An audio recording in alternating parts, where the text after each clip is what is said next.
Bernacia Foundation College for her message of solidarity.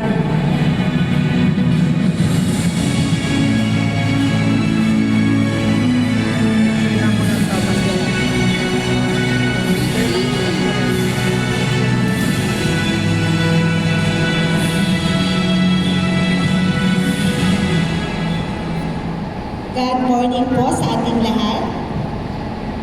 Let me have the privilege to personally introduce myself.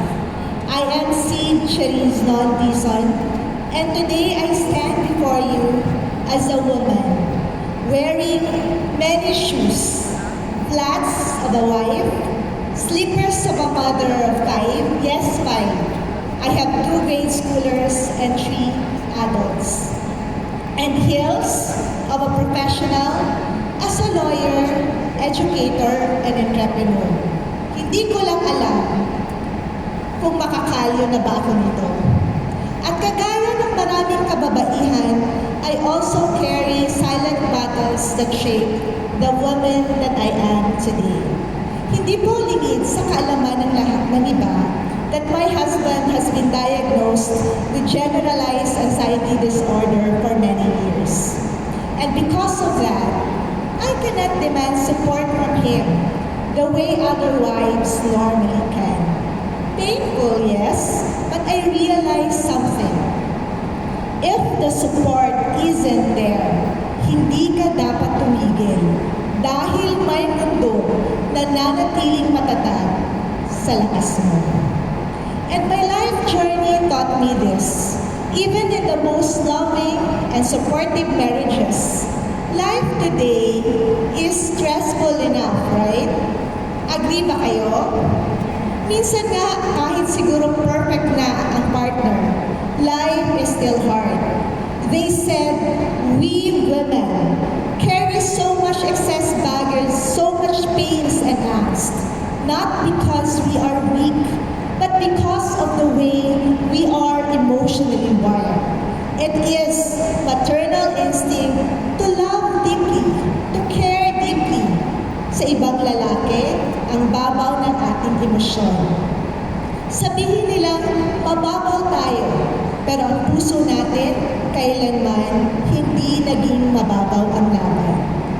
Kaya napakahalaga sa atin ang constant communication and emotional support from our partners and loved ones. At kapag hindi ito binigay, ayaw ibigay, o hindi kayang ibigay, we feel lost and shaken. Under RA 9262, we know that violence is not only physical or economic. The deepest wounds are open, emotional, and psychological, silent and visible, and can slowly break a woman's soul. Pero kahit ganon, we adjust. After crying, we wipe our tears. We manage to smile. We find reasons to laugh. And then, we keep going. Because that's what women do. We keep going. At sa bahagi ng kwento ng buhay ko, sa pinakamahirap na parte, nagpatuloy din ako kagaya ng iba.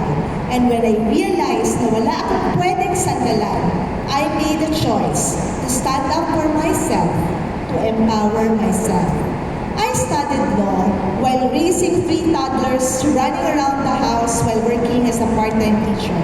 At kahit pagod na pagod, stressed, walang excuse, hindi pwedeng maging haggard. Dahil kapag inaalagaan ng babae ang sarili, lumalakas ang loob at naging inspirasyon sa iba. I vividly recall a professor berating me in class during a grueling recitation. He asked me, "Nanganak ka na ba?" I answered, "Another pregnancy po." And then he shouted, very descriptive, encouraging words. If you are law students, you would exactly know what I mean. And then he said, "How can you pass the bar if you're pregnant every year?" I understood his point, pero sabi ko sa sarili ko, watch me. I finished law at 28 with 3 toddlers and I graduated with honors and by God's grace, passed the bar in 1 take. But the biggest lesson came from many years as a lawyer. Years of talking to women who have endured every form of abuse. From housewives, single mothers, and even fellow lawyers. Akala ko noon, kapag alam mo ang batas, kaya mong isurvive anong pang-aabuso. Pero hindi pala sapat ang batas. The law can help, but the law does not end violence. And do you know what truly ends it? A woman's willpower. A woman's belief in her own worth. Kapag sinabi niyang tama na, kapag nagdesisyon siyang tapusin ito, it eventually ends. Just last week, may nakausap akong babae about land documentation. Hindi ito vows, but behind that simple transaction was a story ready to surface. She lived for many years with an abusive and self-absorbed husband.